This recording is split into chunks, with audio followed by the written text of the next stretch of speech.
2020 წლიანი Kia Niro ამერიკიდან ჩამოვიდა მანქანა დაურტყმელი, თუმცა არ იქოქებოდა ჩამოყვა ესეთი გასაღები.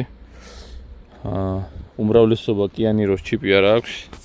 შესაბამისად, ჩვეულებრივი რკინის ჭხირიანი გასაღებითაც იქოქება, მაგრამ ამ შემთხვევაში ეს მანქანა აღმოჩნდა იმობილაიზერით, ამიტომ ფიზიკურად ამ გასაღებით მანქანა არ იქოქებოდა.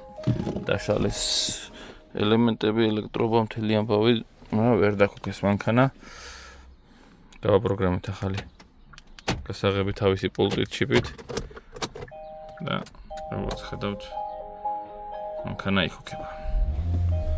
ასე რომ თუ დაკარგეთ Kia Niro-ზე და ახალ მოდელ Kia-ებზე გასაღები, შემიძლია დაგეხმაროთ, დაგეპროგრამოთ ჩიპი, უჩიპო, ძრავის კომპიუტერის მიმო და ასე შემდეგ. პროგრამირების ამბავში შემიძლია დავაგრძიოთ დახმარება. ვარ კეთილში.